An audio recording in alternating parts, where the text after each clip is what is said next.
With Zach. He is a Maori, and he will be our guide through this whole ecosystem here, where we find geothermal, the geyser, and also the pre-European village. Yes, is it? that's yeah. correct, yes. And so, can you explain to us what this is all about? Absolutely. So first of all, kia ora. I'm Zach. Welcome to Te Kuia here in Aotearoa. So we usually begin here, which is, this is the proper name, or the full name I should say, of the area that we are on. And how we would say this is Te whakarewarewatanga o te ope taua awahiao. It is the second longest Maori word in our dictionary. I won't say the first one because then we'll be here all day. But this translates to the war dance of the war parties that were from this tribe of this area. So in short, it's Te whakarewarewa, but the full name is Te whakarewarewatanga o te ope taua awahiao. Which means the war dance. Yes. Yes. Yeah. And what is this structure here that we see as we enter? Do we enter? Yes, we can definitely come this way. So what we see in front of us is a parepuni, or a pātaka kai, and we used this back in the olden days to store food, to store treasures, and it's raised off the ground just to protect anything, from actually elevated. getting in there. Yeah, yes, absolutely. Yeah, we have something like this in the northern mountain tribes. Now this is it also some kind of a rice granary, or you don't grow rice here? We don't grow rice. No, our climate doesn't allow. Taro we don't grow here in New Zealand. It is in the islands, so you do need more of a tropical climate. Yeah. But we grow a lot of sweet potato. Yeah. This one is made entirely out of bronze, which is a more contemporary material. As opposed to back in the olden days, it'll be made out of wood. Yeah, so the traditional would be made of wood. That's correct. And we'll see another traditional version of this. So this was carved, inscribed kind of sculpture. It was sculpted on bronze, but usually use wood, you said. Yes. Okay. So this is a more contemporary material for us to preserve the designs in the actual house, because bronze will last longer than wood. What would be those creatures they're representative of? Yes, so in any of these human-like figures, they usually project chiefly people of a tribe, ancestors. The top you'll see the face, which come down will be the arms. Okay. So that would be what you'd say the typical meeting hall, or meeting house. Yes, that's correct. So there's many different versions of this around our country. Each tribe have their own different style of meeting house. But that is your typical Maori meeting place where we would go, would share stories, would live, funerals and things like that. So very important, probably our most important infrastructure in the Maori people. That would be where the elders would congregate. Yes, absolutely. And when you have to decide on communal issues. Yes, absolutely, meetings and things like that. Okay, tell me about the Maori, because, well, I featured Maui at one point in Hawaii. Yes. So how different are the Maoris from the Hawaiians? Well, they say that we did migrate from... So they say that the Maori people did migrate from a place called Hawaii, which sounds very familiar to Hawaii. So we are all Pacific people. Pacific Islanders. And we do share similarities in the language, religions, language, ancestors. We also have a Maui, in the Maori people. Yeah, the Maui god. Yes, the Maui god. And to us, he was the one who slowed the sun down so we could have days. And he was the one who pulled the South and the North Island out of the sea, which is now where we call home. And so there are all those similarities, and it's amazing. Yeah, so basically it belongs to the same Polynesian language as a linguistic tree. Right, but it's so great that in New Zealand, the Maoris were not disenfranchised, meaning you have maintained your claim on the land, unlike the Hawaiians, where a few American descendants of this Baldwin and this sugar magnates own practically a whole island. But here, I see that we're still kind of present and are not dispossessed. Yes, that's correct. Yes, to a certain extent that is true. However, like all cultures, we have experienced, colonization and the confiscation of land that has been quite present in our history. But yeah, I guess us as a people, we're a very small nation, so I guess it was a little bit easier for us to kind of stand up and remain consistent in representing our culture and things like that. Yeah. And of course, you didn't have a king and queen. The Hawaiians had their queens. Yes. Had the queen who was brutally held hostage and wow. forced to sign a treaty seceding the Hawaiian rights to their land. Yes. But in your case, you were warlike people. Your ancestors were. Yes, we're very warlike people. Yeah. Some people say we are a little bit staunch, but we do have the Treaty of Waitangi, which is when the Queen and the British had come over to New Zealand, and well, we weren't necessarily forced, but we did kind of sign a treaty with the British, so that's quite similar. We do have a Maori king. Our Maori royal family dates quite far back. I'm not 100% sure when it did begin, but our current Maori king is Kingi Tuheitia. Oh, it exists to this day? Yes, so we do have a Maori king, and before Kingi Tuheitia, his mother was the Maori queen, and she was amazing, Te Atarangi Kahu, and their Maori royal kind of palace is located in Turangawawa, which is just outside of Hamilton. Okay. Yes, but we do have a Maori king. Oh, so what rights do they have? It's not necessarily rights that they do have. They kind of adopt more of a responsibility for representation, for charity and things like that. He is kind of a voice for the Maori people when it comes to big government events or things like that. It'll be the Maori king who will go and represent the people. Okay. Yeah. And he is recognized by the Maoris as their leader. Yes. And he coexists with the parliament. Yes. Yes, you can say that in a way. Yeah. Yeah. Well, thank you for that bit of history. So, guide us on. Yeah, absolutely. So, maybe now we can get down towards... Oh, actually, we'll go to the Maori village. Yeah. So, this is a pre-European village. Before we were colonised, this is how our people used to live. Yeah. So, we'll just make our way there. Okay. This particular village is called Pikirangi, which translates to lifting the sky.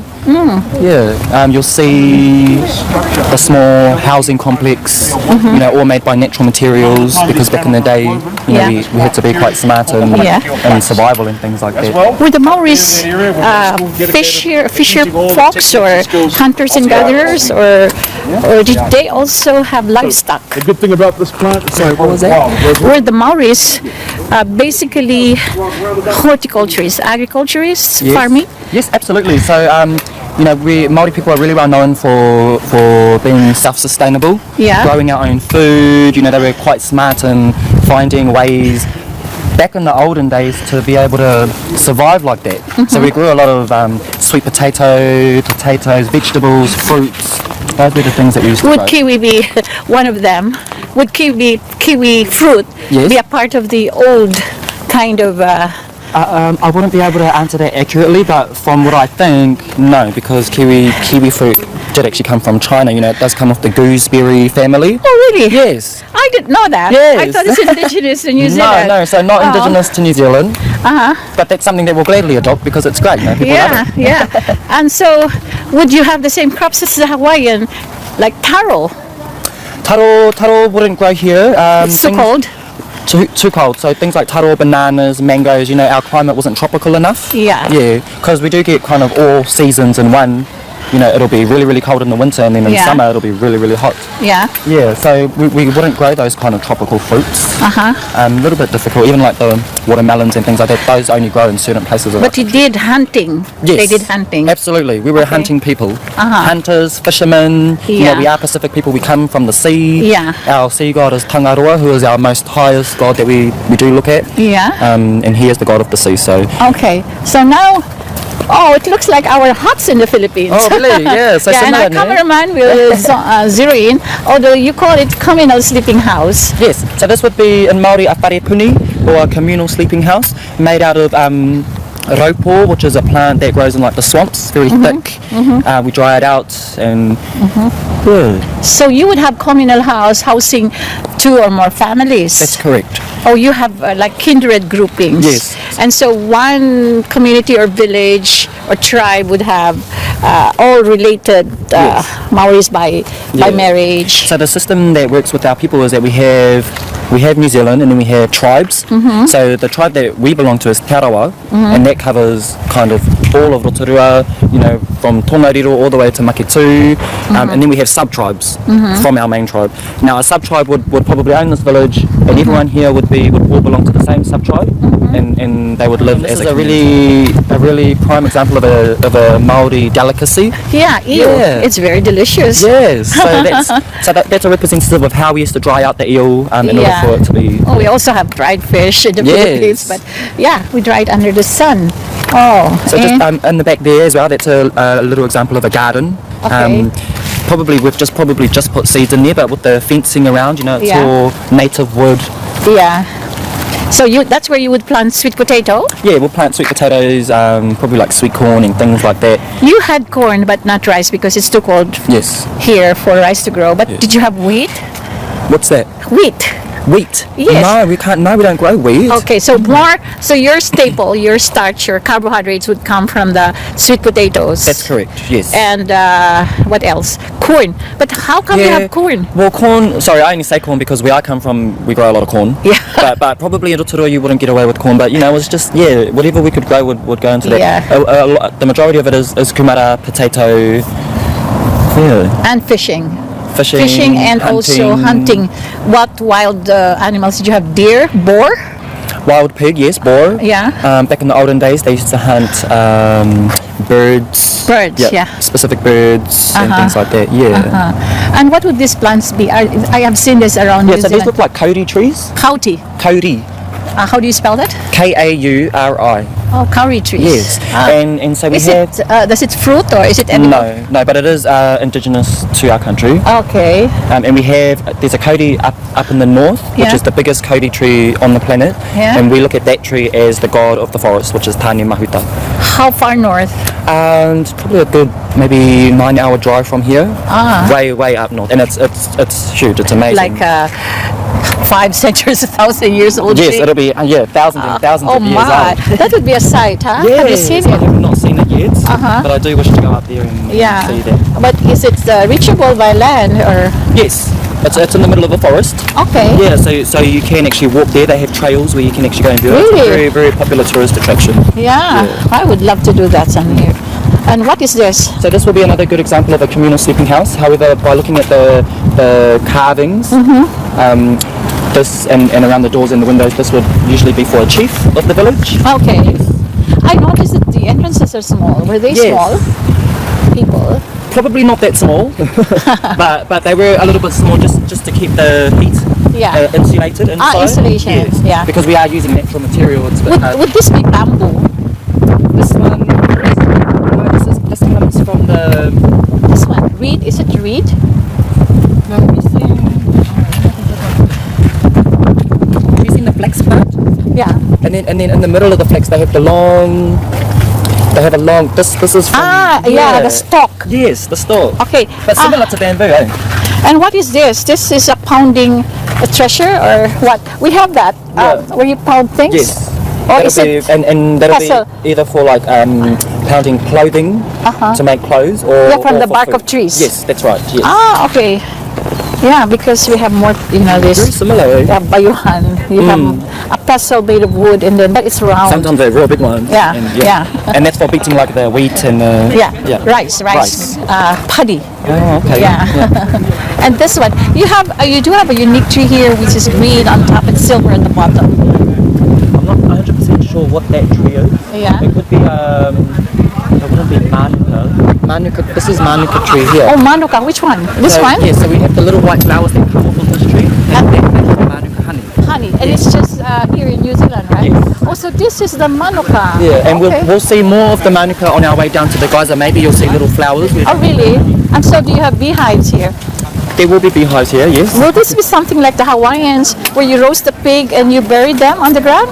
Yes, so that's our hani, which is our traditional food that we cook in the ground. So this we would light on fire and we'll heat the stone. Yeah. Then we'll put all the food in the hole. And the hole. Yes, put the stones in and then we'll bury it. And we'll let it cook for maybe 2 to 3 hours. like the luau. Yes. But do you do that also for the pig? Yes, we can cook pork in there. We cook all the meats. We cook everything, our vegetables, everything all in But one. you don't have the roasted whole. No. Okay. I think back in the old days they would have done that. You know, they would have roasted on fire. Yeah. But that's our traditional method of cooking, and that's what you would have eaten for lunch. Yeah. Yeah, we have these giant fern trees as well in the Philippines. Yeah, very famous, very popular for the New Zealand people. What do you call that? This is the fern. Yeah, what do you call it in Maori? There's a Maori name. But what comes from the middle of this is the piko. Yeah, the trunk. You use that. Yes, that's a punga, yeah. Punga. And what do you use it for? So we used to use punga for fencing, construction. Ah, okay. It's hardwood, right, in the middle? Yes. And my goodness, do you think I could take a small branch of the Maori? So we'll pass so much on our way down. You can take a little branch for you. Yeah. So I could press it. We like manuka. It's very expensive. Oh, in 15 minutes. Maybe make our way down there. Okay, let's go. Yeah. It's about to show up. Yeah, about. Most popular. Yes. Okay. Most famous. So, this is one of the two main geysers here. And Zach, you said it's the most popular in the country? Pohutu Geyser. She is the most famous geyser in our country and the largest in the southern hemisphere, erupting up to 30 meters high, into the sky. Oh, so it's just starting now? Yep, so she should erupt for about, it depends how active it is, maybe 8 to 10 minutes. 8 to 10 minutes? Per eruption, yeah. And then it will go down? And then it'll slowly decrease, and then the chambers underneath the ground will then need to build more pressure in order for it to re-erupt. And then you said there is a Prince of Wales geyser? Yes, so originally named Te Tohu, we have the Prince of Wales Feathers Geyser, which sits just to the left of Pohutu, and that geyser will erupt before Pohutu, a little bit, a lot smaller, but that indicates to us that Pohutu will soon erupt. Okay. So they work in conjunction. So they work in conjunction. Yeah. And this is what generates your geothermal energy. That's right. So this is a part of our whole geothermal ecosystem. Yeah.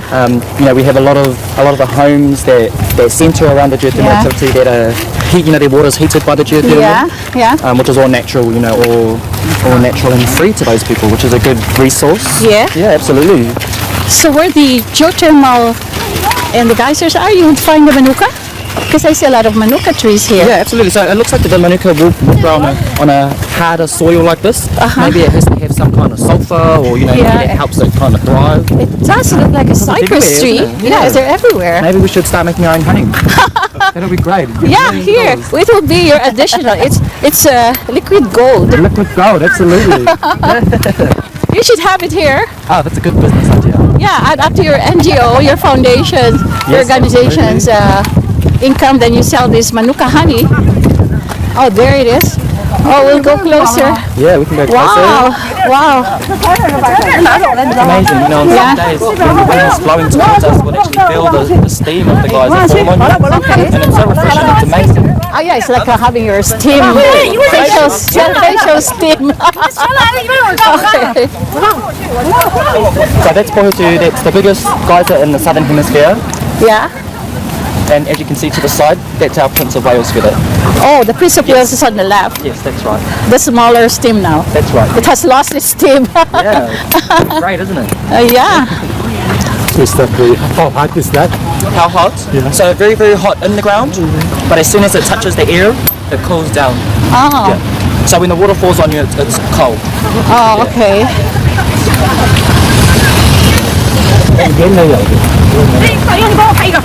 Oh dear. But you can see down, if you look down there, you'll see the actual terrace. Largest natural geyser in the southern hemisphere. So it can go higher. It hasn't reached 30 meters now. It doesn't look like 30, so it's all dependent on the pressure in the ground. It's not expected that she will reach 30 meters every eruption. Yeah. This one seems to be a lot spread out instead of a direct shoot to the sky. She's starting to slow down now. Yeah. So she's probably been erupting for the past.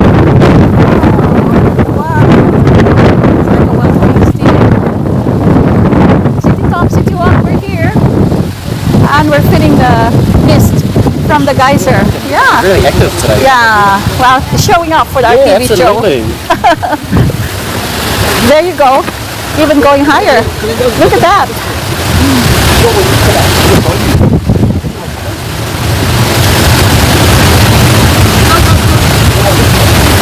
Oh, still going up. Hey, Zach. It's not letting up. Oh, look at the rainbow, Mar. Oh.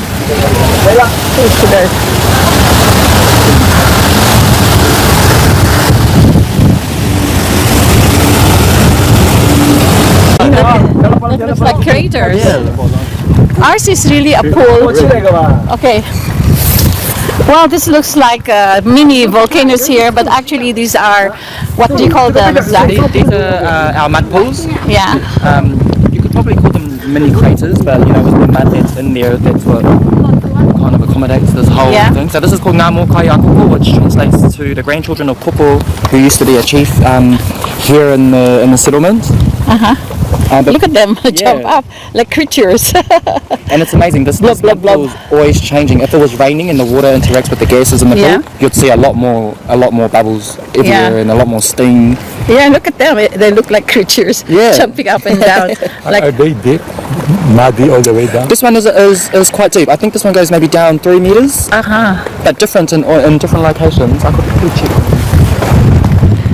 Yeah. And this is where you scoop your mud for your mud mask. Not this one, but it is the same kind of mud. Okay. Yes, that we use. Because this would be very hot, burning hot. Yes. You would be burnt, I suppose. That's right. Yeah. So do we turn right? Yes, so we continue this way. Yeah. I think 3 meters. 3 meters deep. So this is 95 degrees Celsius. Wow. Oh, no, sorry, this one's 6 to 10 meters deep. Oh, that's deep. That is deep. It's a lot of mud. But it's not like a bog. So if you fall down there, You wouldn't sink. you wouldn't sink. No. Yeah. The bugs. No. Oh, look at that spraying still, huh? Stone? Oh. It's very heavy. Yeah. Yes. I didn't notice it Yeah. until now. So this is this It's particular not a design. tektite. Sorry? It's not a tektite. No, it's a smooth, Smooth. smooth river stone. That is carved. Yes. Oh, gee. And then this design is actually a reiputa. What is that? So back in the olden days, they used a reiputa to trek out and find vegetation. So it was kind of like an animal that searched and was like a navigation tool to our people. Yeah. It's like an amulet too, huh? Yes, absolutely. Oh. Yes. And very heavy. Okay, so Zach here is using a traditionally stone-carved piece of jewelry. Tell us all about it, Zach. Yes, awesome. So this is my Onewa pendant, which represents the design. So it represents reiputa, which was a great symbol for navigation and seeking vegetation back in the olden days for our people. So this is made with a river stone here in New Zealand. Very heavy, dark. And yeah, so this is my heirloom. It was made specifically for me, and I will pass it down in generation forever. Oh, It'll continue to stay in my family. Yeah. Yes. And your father is some kind of a Maori traditional leader? Yes, so we could say that. Quite common nowadays. Maori leaders, they can be leaders in any way, be it out in the community, or if it's with arts and crafts, or cooking even, Yeah. But yes, my father he is a Maori descent. And your mom is what? My mum is Maori as well. Yeah. Yes, but my mother's father's Australian. And her mother's Maori. My father's father is English. And his mother was Maori. Okay. Yeah. A lot of intermarriages. Yes. Yeah. So we have a lot of Maori mothers. Yeah. Because we had the males who did come into the country. Yeah. You are matriarchal society? Is a Maori matriarchal or patriarchal? Meaning when the men marry, they bring in the women, or is it the women who bring in the men and exercise leadership? Yeah, back in that when we were colonised, it was more the male who kind of had the dominance, and it was the female that kind of follow the man. Yes, that's right. Oh, here we are, the manuka. Yes. Oh, it's beautiful when it's full bloom, huh? This is how it looks. That's what it looks like. That is beautiful, isn't it? Yeah. They have antibacterial, insecticidal properties. Wow. But you only use the manuka for honey, right? Not the kaduka. So there are two kinds. Yeah, kanuka was generally used because the wood was quite strong for construction and things like that. Yeah. Which is the larger version to a manuka. Same family. Yeah. At the moment, we're building a new kiwi house. Okay. which will open sometime this year, but it's going to be state-of-the-art housing for our Kiwis. Yeah. Our Kiwi traders will be able to breed Yeah. and actually hatch Kiwi eggs, which will be a first for Te Kuia. Oh, in captivity. Yes. Okay. Yes, in captivity. So, Kiwis are actually birds and they lay eggs. That's right. So our Kiwi is our most popular symbol. You know, it is our national icon. Yeah. It is a flightless bird that lives during the night and sleeps during the day. Yeah. They're very, very endangered. Okay. Yes. Were they really called Kiwi? Yes. So that is the original name given to our birds, Kiwi. From Maori? Yes. Ah, okay. Then you sort of also applied that to the fruit that was imported from China. That's right. Yeah. I need to learn about that story. Marketing tool, huh? Yes. So how do we get into the Kiwi thing? So this is the new one. This one hasn't opened yet. So the current Kiwi house is just at the top. Ah, okay. I was wondering about that. Traditional Maori challenge. It's the way the people of the land challenge the visitors and offer a peace offering.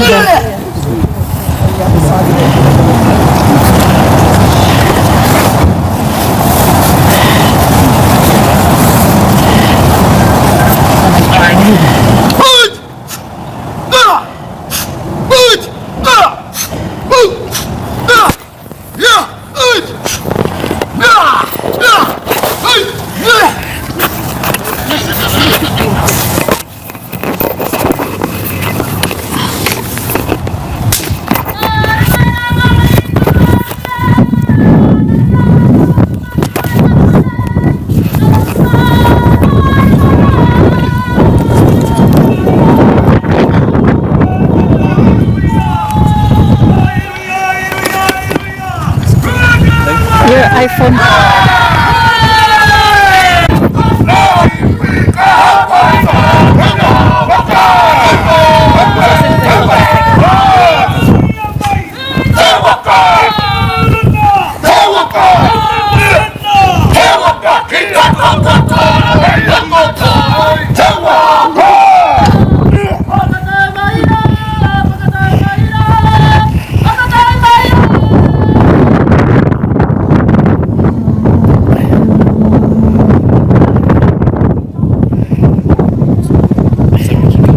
Okay.